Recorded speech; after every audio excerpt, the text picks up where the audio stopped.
நண்பர்களே, இன்னைக்கு உங்களை சந்திக்கிறது எனக்கு ரொம்ப சந்தோஷம். இந்த தளத்துக்கு நீங்க வந்ததுக்கு நன்றி. உங்களுக்காக ஆண்டவர் நிறைய விஷயங்கள வச்சிருக்கிறாருன்றத உங்ககிட்ட பகிர்ந்துக்க நான் விரும்புறேன். இன்னைக்கு உங்க கூட நான் பேச வேண்டிய விஷயத்துக்குள்ள போறதுக்கு முன்னாடி சில விஷயங்கள சொல்லிக்க விரும்புறேன். நீங்க ஜான் கிஃப்டா அப்படின்ற என்னோட இன்ஸ்டாகிராம், ஃபேஸ்புக், யூடியூப் மூலமா என்ன ஃபாலோ பண்ணி என்னோட பதிவுகளை நீங்க பெறலாம். தினமும் என்னோட பாட்காஸ்ட் நீங்க கேட்கலாம். ஆண்டவரோட கிருபையில அதெல்லாம் நல்ல கிரியை செய்து வர்றதை நான் பார்க்கிறேன். நீங்களும் அதை தினமும் கேளுங்க. நிச்சயமா அது உங்களுக்கு ஒரு பெரிய ஆசீர்வாதமா இருக்கும்னு என்னால சொல்ல முடியும். ஜான் கிஃப்டா அப்படின்ற என்னோட யூடியூப் சேனலை தினமும் பார்க்க மறக்காதீங்க. Fuel for the soul with John கிஃப்டா அப்படின்ற இங்கிலீஷ் பாட்காஸ்டையும் நீங்க தினமும் கேட்கலாம். www.johngifta.com அப்படின்ற என்னோட வெப்சைட்லையும் இதெல்லாமே இருக்கும். இந்த பாட்காஸ்ட் மூலமாக மீண்டும் உங்களை சந்திக்க வாய்ப்பு கிடைச்சதுல எனக்கு ரொம்ப சந்தோஷம். கடந்த 2 எபிசோட்கள்ல நான் சொன்னது போல இந்த எபிசோட்லயும் 3ஆவதா ஒரு விஷயத்தை நினைவுபடுத்த விரும்புறேன். இது எல்லாமே உங்களுக்கு நிச்சயமா தெரிஞ்சிருக்கும். இருந்தாலும் அதை திரும்பவும் உங்களை நீங்களே ஆராய்ந்து பார்த்துக்கொள்ள உதவியா இருக்கிறதுக்காக ஞாபகப்படுத்த விரும்புறேன். இந்த நாட்கள்ல சரியான ஒரு வாழ்க்கை முறை, லைஃப் ஸ்டைல், சரியான ஒரு பார்வை உங்களுக்கு உருவாக்கி நீங்க எதிர்பார்த்து கொண்டிருக்கிற நல்ல பலன்களை நீங்க பெற்றுக்கொள்ளும்படி இதை நான் பேசிட்டு இருக்கிறேன். 1 தெசலோனிக்கேயர் 5:18 இதனுடைய முதல் பகுதியை உங்களோட நான் பேச விரும்புறேன். எல்லாவற்றிலேயும் ஸ்தோத்திரம் செய்யுங்கள். Give thanks to the Lord in all circumstances.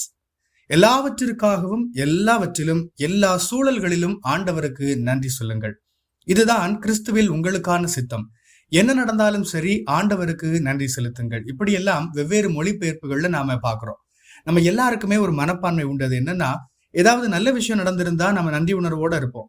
ஆண்டவர் நம்முடைய வாழ்க்கையில இடைப்பட்டாருன்னா, ஏதாவது நன்மை செய்திருந்தாருன்னா, அப்ப நம்ம நன்றி உணர்வோட நன்றி சொல்ல ஆயத்தமா இருப்போம். ஆனா இன்னைக்கு இந்த என்னோட சத்தத்தை கேட்டுட்டு இருக்கிற உங்க ஒவ்வொருவருக்கும் நான் ஒரு சவால் தர்றேன். எல்லாவற்றிலேயும் நன்றி செலுத்துங்கள், எல்லாவற்றிலேயும் ஸ்தோத்திரம் செய்யுங்கள். அப்படிப்பட்ட ஒரு வாழ்க்கை முறை நம்ம கிட்ட இருக்கா? என்ன நடந்தாலும் சரி நன்றி சொல்லுகிற ஒரு இருதயம், நன்றி உணர்வு எனக்கு இருக்கா? நீங்க என்ன எதிர்கொண்டாலும், எங்க நீங்க போனாலும், என்ன நடந்தாலும், உங்க வாழ்க்கையில எப்படியான சூழ்நிலை இருந்தாலும், ஐயோ ஒவ்வொரு நாளையும் மாசத்தையும் நிறைய எதிர்பார்ப்போட தான் நான் எதிர்கொள்றேன்.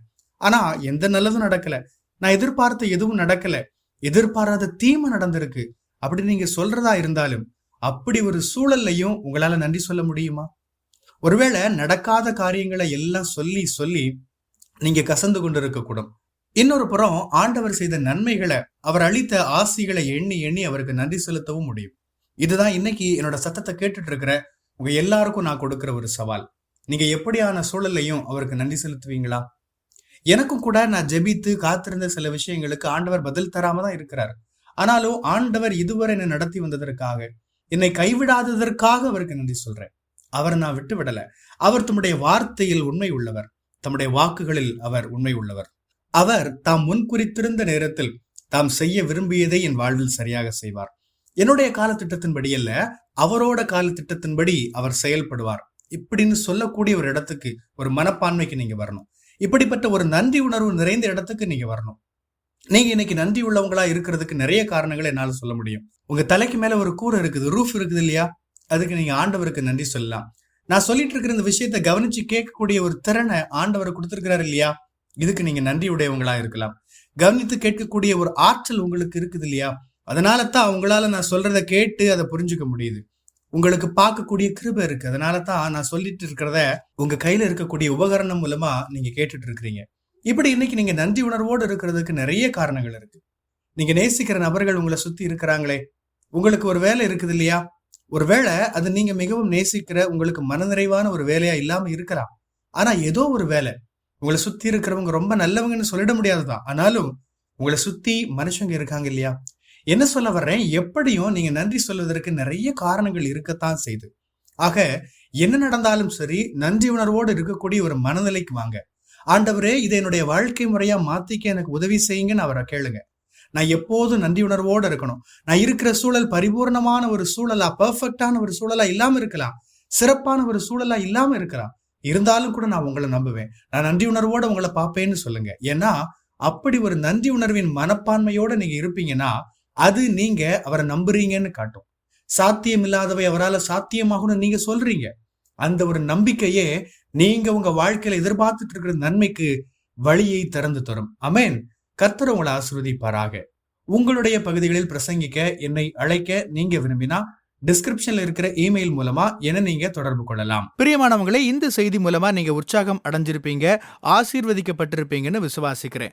திரும்பவும் ஞாபகப்படுத்துறேன், நீங்க ஜான் கிஃப்டா அப்படின்ற என்னோட இன்ஸ்டாகிராம், ஃபேஸ்புக், யூடியூப் மூலமா என்னை ஃபாலோ பண்ணி என்னோட பதிவுகளை பெறலாம். ஜான் கிஃப்டா அப்படின்ற என்னோட யூடியூப் சேனலை தினமும் பார்க்க மறக்காதீங்க. Fuel for the soul with John கிஃப்டா அப்படின்ற இங்கிலீஷ் பாட்காஸ்டையும் நீங்க தினமும் கேட்கலாம். பாட்காஸ்ட் எபிசோடுக்கு நீங்க உங்களோட ரேட்டிங், ரிவ்யூ கொடுத்து ஷேர் பண்ண மறக்காதீங்க. www.johngifta.com அப்படின்ற என்னோட வெப்சைட்லையும் இது எல்லாமே இருக்கும். இந்த ஊழியத்தால நீங்க ஆசீர்வதிக்கப்பட்டிருந்து மற்றவங்களுக்கும் இதே ஆசீர்வாதம் சேரணும்னு விரும்பினா நீங்களும் எங்க கூட சேர்ந்து ஆண்டவரோட ராஜ்யத்தை கட்டுற இந்த பணியை உங்களோட நிதி ஆதரவு மூலமாகவும் தாங்கலாம். கூகுள் பே அல்லது நெட் பேங்கிங் அல்லது பேபால் மூலமா நீங்க ஆதரவு தரலாம். எல்லா விவரங்களையும் டிஸ்கிரிப்ஷன்ல நீங்க பார்க்கலாம். ஆண்டவர் உங்களை ஆசீர்வதிப்பாராக.